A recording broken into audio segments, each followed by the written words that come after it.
ఇశ్రాయేలు అక్కడ యెరూషలేములోకి వెళ్ళి తీసుకుపోయి ఆ పుట్టిన వాడిని పేరు పట్టుకొని ఆ పేరు మీద ఒక గొర్రె పిల్లని ఆయన నిమిత్తము వధించడము ఆనవాయితీ అంటారు. అలాగా వధించడానికి తీసుకుపోయినప్పుడు అక్కడికి సిమియోను ప్రవక్త భయంకరమైన మాట అంటాడు. ఎప్పుడు ఆయన పుట్టి 40 రోజులే. ఆ 40 రోజుల్లోనే ఒక మాట అంటాడు, అమ్మ నీ హృదయంలోకి ఒక భయంకరమైన ఖడ్గము చొచ్చుకొని పోతుంది అని చెప్పి. అది ఎందుకు చెప్పారు అప్పుడు మర్యాద అర్థం కాక ఇప్పుడు ఆ యేసు ప్రభువాన్ని సిలువ వేసేటప్పుడు తల్లికి చెప్తారు, అమ్మ మీ కుమారుడు ఈ విధంగా చేశాడంట, రోమా ప్రభుత్వము అక్కడ ప్రజలందరూ కూడా ఆయన సిలువ వేయాలి అని చెప్పి అన్నప్పుడు వాళ్ళ మాటలు కలిసాయి, ఆయన శిక్ష వేస్తున్నారు అని చెప్పినప్పుడు మరి ఆ గుండెలు బాదుకొని అక్కడ పోయి నుంచినప్పుడు యేసు ప్రభు రామని చూస్తాడు. నా తల్లి ఒకవేళ బయటికి వెళ్ళినా కానీ నా తల్లిని ఎవరు చేర్చుకోరు, నా తల్లిని బహిష్కరిస్తారు. ఇప్పుడు నా తల్లికి ఆదరణ ఎవరు, నా తల్లి బాధ్యత ఎవరు అని చెప్పి అంత భయంకరమైన శ్రమలో కూడా ఆయన జ్ఞాపకం చేసుకొని ఆ పక్కన చదువుతాడు. ఇప్పుడు అంటాడు ఆ మాట, ఇదిగో అమ్మా ఇదిగో నీ కుమారుడని తన తల్లితో చెప్పాను. చాలు, అమ్మ ఇదిగో నీ కుమారుడని తన తల్లితో చెప్పాను. తర్వాత శిష్యుని చూచి ఇదిగో నీ తల్లి అని చెప్పాను. చాలు. ఎవరికి ఆ శిష్యుడు అక్కడ ఉన్నది? యోహాను యేసు ప్రభు వారికి ఎంత ఇష్టం అంటే ప్రియమైన వాడు. యోహాను మొట్టమొదట యేసు ప్రభు వారిని పట్టుకొని వచ్చేటప్పుడు 12 మంది శిష్యులు కూడా ఆయనతో పాటు ఎవరు రాలా, ఆయన సిలువ బయట కూడా ఎవరు రాలా. అక్కడ పట్టించిన వెంటనే ఎటోగట్టు చెల్ల చెదిరైపోయారు. కానీ ఆ సిలువ వేసే టయానికి యోహాను ఎందుకు వచ్చాడో మనకైతే తెలియదు. కానీ ఈ లేఖను నెరవేర్చడం కోసమే యేసు ఒకవేళ యోహాను అక్కడికి వచ్చింటాడు. అక్కడ యోహాను చూసి అంటున్నాడు, అయ్యా ఇదిగో నీ తల్లి, నా తల్లి చివరి దినాల్లోకి వచ్చింది, ముసలి వయసులోకి వచ్చింది, ఆమెను చూసుకునే బాధ్యత నీకు ఇస్తున్నా. ఎందుకంటే ఇక నేను ఉండట్లా, నేను మరణిస్తున్నాను, నా తల్లి బాధ్యత అంతా నువ్వే చూసుకో, నా తల్లి యోగక్షేమాలన్నీ చూసుకో, సంతోషంగా చూడు. ఎందుకంటే నేను చిన్నప్పటి నుంచి ఇంత వయసుకు వచ్చానంటే అది కేవలం నా తల్లి పెంపకమే. ఆమె నా పట్ల చూపించిన ప్రేమ ఎట్లాంటి ప్రేమ అంటే నేను వర్ణించలేనిది. నేను ఆమెను చూసుకునే స్టేజ్లో నేను లేను.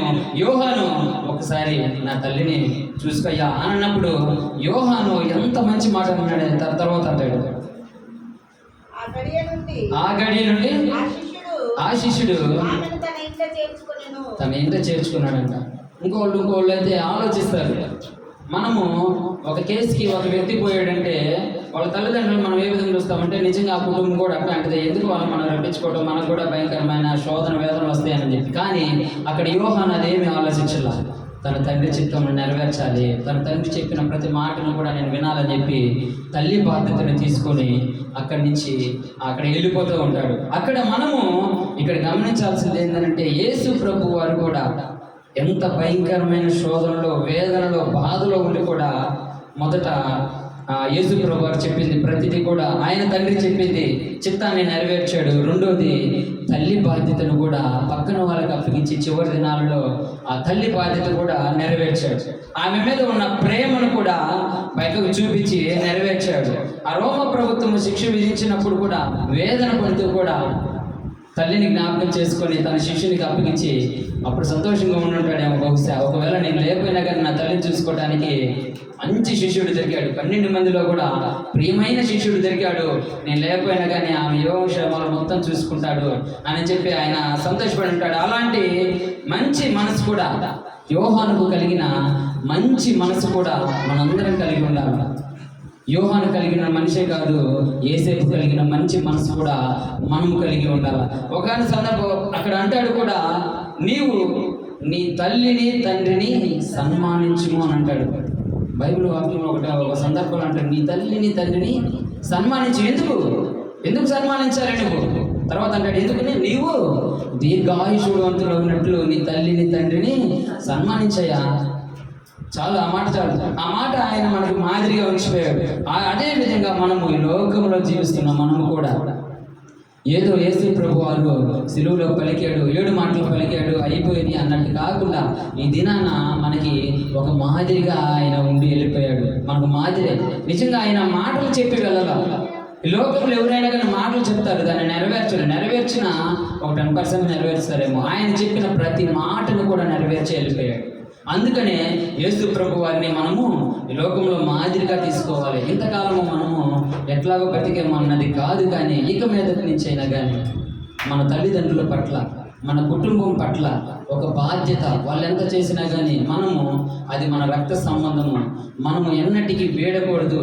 అది మనకి ఇచ్చిన ఆజ్ఞ, యేసయ్య ఇచ్చిన ఆజ్ఞ అని చెప్పి మనమందరం కూడా అది జ్ఞాపకం చేసుకొని మన తల్లిదండ్రుల పట్ల, మన కుటుంబం పట్ల బాధ్యత కలిగి మనందరం కూడా ఉండాలని ఈ చిన్న వాక్యము యేసు ప్రభు మన విడికుల్లో దీవించునుగాక.